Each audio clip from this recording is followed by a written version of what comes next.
He hired Samuel Arnold, George Atzerott, David Harold, Michael O'Loughlin, Lewis Powell, and George Surratt to help. Mary Surratt, the mother of John Surratt, who had a tavern in Maryland, moved to a house in Washington and used her house as a place for Booth's meeting. On April 11th, 1865, 2 days after General Lee surrendered to General Grant at Appomattox, John Wilkes Booth attended a speech at the White House given by President Lincoln supporting the idea of giving former slaves the right to vote. The thought of this made Booth so mad that he then decided he would kill President Lincoln. 3 days before the assassination, President Lincoln had a dream of people mourning and grieving over a dead body. He asked, "Who died?" The soldier said, "An assassin killed the president."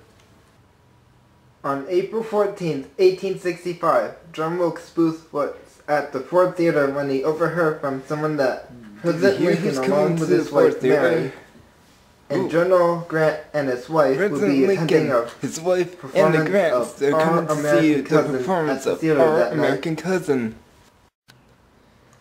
What John Wilkes Booth didn't find out until later was that the Grants would not be attending. Instead, Major Henry Rathbone and his fiancée Clara Harris would be going. Around 7 p.m. that night, Booth made plans to kill President Lincoln. "Lewis Powell, I want you to kill Secretary of State William Seward." "Okay."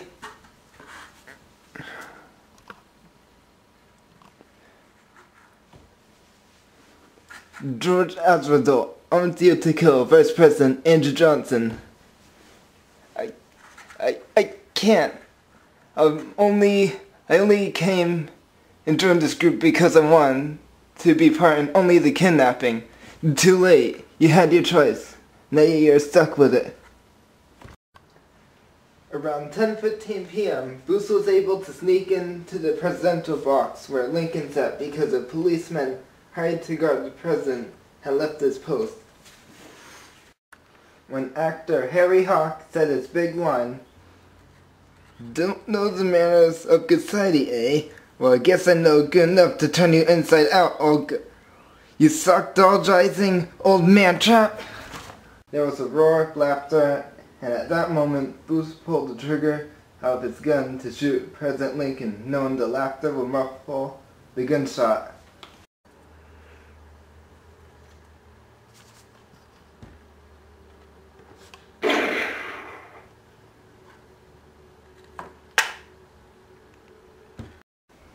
Major Henry Rathbone tried to stop John Wilkes Booth, but he got stabbed in the arm by Booth. Booth broke his leg while jumping onto the stage to make his escape. John Wilkes Booth yelled "Sic semper tyrannis," thus always to tyrants in Latin, and was also the state motto in Virginia, and waved his knife.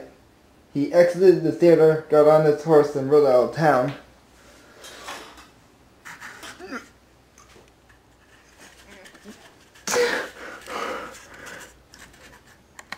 "Sic semper tyrannis." Lewis Powell, unable to kill William Seward, ran out of the house and left.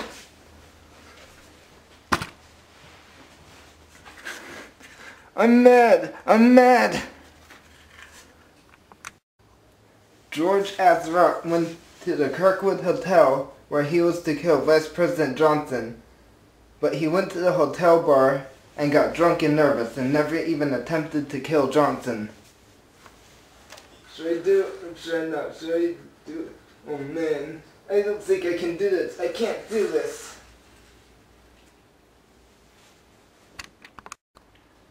For 2 days, Harold and Booth stayed at the farm until Union soldiers surrounded the barn where they were hiding. David Harold surrendered, but John Wilkes Booth refused and said, "I will not be taken alive." "Don't shoot, I surrender. I will not be taken alive." The Union soldiers set the barn on fire. Booth tried to escape, but a soldier named Boston Corbett shot Booth in the back of the head. He died 2 hours later.